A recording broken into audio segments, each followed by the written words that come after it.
Buenas tardes, mi nombre es Elkin Javier Peñarol Hernández, me encuentro en noveno semestre de medicina y en el día de hoy vengo a explicar el tema de fisiología del músculo cardíaco con un énfasis en electrocardiograma. Tenemos que conocer principalmente que todo miocardiocitio o célula muscular cardíaca necesita un potencial de acción, el cual se denomina o se hace una definición como la corriente eléctrica a través del cuerpo que se puede medir en un electrocardiograma o en otro tipo de exámenes como un electroencefalograma, pero ya es a nivel cerebral. Aquí vamos a principalmente hablar del potencial de corazón, de acción, el cual oscila entre 105 milivoltios con cargas negativas de menos 90 milivoltios a más 20 milivoltios. Hay que considerar que el equilibrio de estas cargas negativas positivas va a dar un estado de equilibrio reposo, lo cual me va a permitir que la célula, en unas interacciones con algunos iones como el sodio, me pueda generar algunas fases de la alteración del potencial de sí, como son las despolarización, lo cual se define como ese origen de los vectores positivos cardíacos, y por otra parte tendríamos la repolarización, la cual me va a dar principalmente mediante la salida del potasio la producción de vectores de carga negativa. Entonces, ya podemos hablar de datos importantes a nivel cardíaco, es que su sistema de conducción está formado principalmente por un sistema nervioso autónomo, el cual se constituye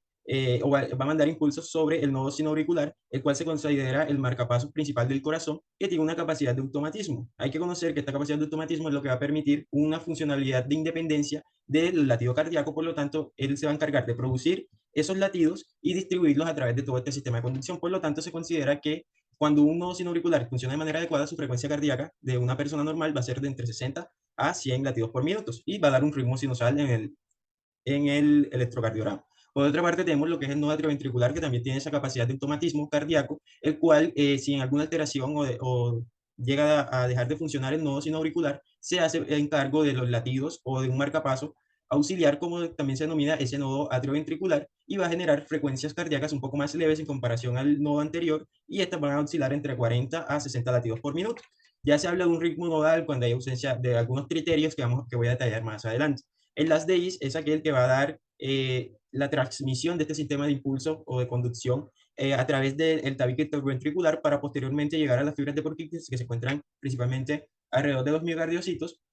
para inducir una respuesta eh, general a nivel ventricular para los latidos cardíacos. Tengo que conocer entonces la introducción del electrocardiograma. Se hacen tres recomendaciones básicas que no se debe leer como si fuera una oración, es decir, que vamos a ir de izquierda a derecha en cada uno de los segmentos, es decir, no vamos a ir de D1 a BR, B1 a B2, sino en un orden específico, ya sea por valorar primero la calibración, posteriormente el ritmo, la frecuencia cardíaca, entre otros aspectos que detallaremos a través de la presentación. La principal función del electrocardiograma es registrar la actividad eléctrica cardíaca. Aquí vamos a poder observar criterios de un ritmo sinusal normal o en datos más importantes como pueden ser las alteraciones como arritmias, infartos, pericarditis, que también tienen una morfología específica de estas patologías. El electrocardiograma se grafica en vectores debido a que existen ciclos cardíacos, sístoles y diástoles, por lo tanto se van a representar de maneras diferentes en el electrocardiograma. Ya hablando de la técnica o la recomendación que se hace de la técnica es un paciente en decúbito supino con una inclinación de la cabeza de 30 grados. Adicionalmente, la aplicación de gel conductor, sobre todo en esas partes donde se va a utilizar los electrodos, donde se van a colocar los electrodos, que detallaré ahora más adelante. Y es importante algunas recomendaciones como, por ejemplo, retirar a todo objeto metálico cerca de los electrodos o que puede interferir con ellos, debido a que esto genera una interferencia y malas interpretaciones a la toma o a la hora de observar el electrocardiograma. Y otra recomendación también es que en algunas personas que tengan vello, se puede retirar el vello de esas zonas para que se pueda adherir de manera adecuada a esos electrodos. Entonces, hablando de la colocación de los electrodos, existen electrodos de las extremidades, los cuales se van a utilizar con una mnemotecnia del semáforo. Principalmente se recomienda más que se aprendan en el color, se aprendan principalmente la sigla, lo cual corresponde al brazo derecho, brazo izquierdo, pierna izquierda y un polo a tierra que sería la pierna derecha, con una mayor observación o captación de esas corrientes eléctricas que atraviesan nuestro cuerpo. Los electrodos precordiales se van a encontrar sobre todo ubicados en la caja torácica y van a tener lugares específicos. Se recomienda siempre que se inicie con B1, posteriormente con B2. Aquí existe la recomendación que siempre se coloca primero B4 y posteriormente se coloque B3 entre B2 y B4 y finalmente B5 y B6. Estos electrodos nos van a permitir digamos que la evaluación de los vectores o la medición de los vectores relacionándolos así con un papel termosensible, y adicional a eso realizar lo que se llama también el triángulo de Heisenberg, que ahora detallaré. El papel termosensible, aquí vamos a tener principalmente recomendaciones como que cada cuadro grande equivale a 5 milímetros por 5 milímetros, cada cuadro pequeño significa 1 milímetro, y se van a tener dos análisis. Cuando se haga un conteo de estos cuadros pequeños en un eje vertical, se va a considerar lo que vayan a hacer es la medición en milivoltios, lo cual le equivale a cada cuadro pequeño en 0.1 milivoltios y cuando son cuadros grandes a 0.5 milivoltios. Cuando hablamos de eje horizontal o la medición horizontal, estamos hablando de tiempo. Cada cuadro pequeño equivale a 0.04 segundos y cada 5 cuadros pequeños o un cuadro grande equivalen a 0.2. La evaluación de 5 cuadros grandes me va a medir un segundo. Se recomienda que la velocidad de calibración del electrocardiograma sea de 25 milímetros por segundo y que su voltaje aproximadamente sea de 10. Entonces, la medición o la captación de todos los electrodos nos van a permitir la evaluación de ondas, las cuales se van a originar de una deflexión según la carga positiva o negativa. En caso de la negativa, este se va a medir hacia abajo, como es la onda U y la onda S, y las deflexiones positivas van a dirigirse hacia arriba en el papel termosensible, lo cual nos da una onda P, una onda R y una onda T. Los segmentos se consideran líneas isoeléctricas que hay entre onda y los intervalos es la evaluación de una onda más un segmento.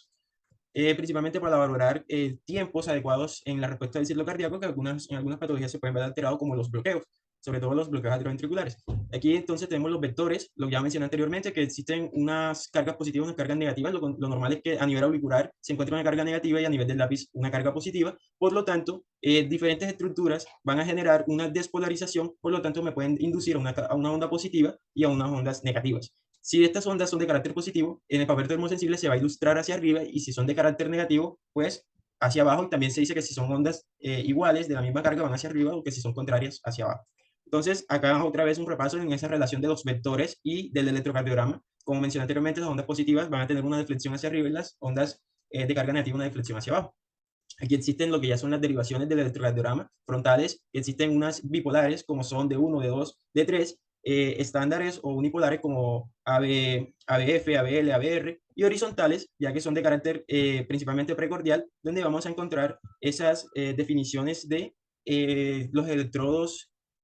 precordiales de B1, B2, B3, B4, B5 y B6. Entonces, gracias a eso se desarrolló el triángulo de Beethoven. Lo que es de gran importancia este triángulo es principalmente conocer la mnemotecnia de la flor y sus tres maridos, los cuales se van a relacionar entonces las ondas eh, frontales o estándares unipolares con las bipolares, en cual se analiza ABF con D1, ABL con D2 y ABR con D3. Pero aquí lo importante es que esto nos va a ser de utilidad en la práctica para la medición del eje cardíaco, principalmente con ABF y D1, pero también se puede utilizar la medición de ABF y D3. El ritmo cardíaco normal se considera que es un ritmo sinusal. Los 5 criterios principales son las ondas P seguidas de QRS, intervalos PR fijos, constantes, que se encuentran entre 0.2 y 0.20 segundos, ondas P positivas en D1, D2, D3, ABF y una onda P negativa en ABR. Se considera que debe ser un ritmo regular, que las distancias entre las ondas R y la otra onda R sean regulares, que tengan los mismos números de cuadros pequeños o cuadros grandes, y la frecuencia cardíaca entre 60 a 100 latidos por minuto.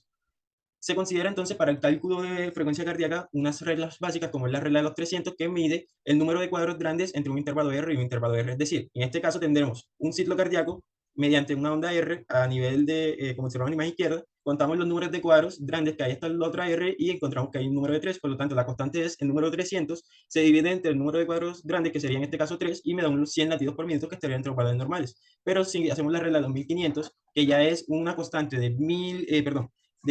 1500 y se van a evaluar entre R y R el número de cuadros pequeños. En este caso estamos cuantificando 12, por lo tanto hacemos la división entre 1500 y 12, lo cual nos da un 125 latidos por minuto, que estaría un poco con taquicardia en este tipo de pacientes. El eje cardíaco aquí es muy importante debido a que vamos a evaluar lo que son esas cargas positivas con relación a las estructuras anatómicas del corazón y vamos a desarrollar entonces que pueden existir, que estas despolarizaciones cardíacas pueden tener una desviación. Entonces existe una mnemotecnia, la cual es muy fácil y que es de gran ayuda a la hora práctica para analizar un electrocardiograma, que sería D1 mi mano izquierda, ABF mi mano derecha, entonces D1 positivo estaría hacia arriba y lo negativo estaría hacia abajo, o mis pulgares específicamente. Entonces D1 ABF positivo está normal, D1 positivo ABF negativo desviado a la izquierda, D1 negativo ABF positivo desviado a la derecha, y cuando ambos son negativos se considera un eje indeterminado. Por último, tenemos un ejercicio en el cual nos preguntan cuál es la calibración del electrocardiograma. Vamos a tener que, esto ya lo tiene impreso en papel termosensible, pero se puede configurar, pero lo recomendado es que sea de 25 milímetros por segundo y 10 milivoltios por milímetro. También se considera cuando está correcto ABR, cuando tiene una onda P negativa, Si el ritmo sinusal de esos criterios que mencioné anteriormente, una frecuencia cardíaca entre 60 a 100, que en este caso es de 100,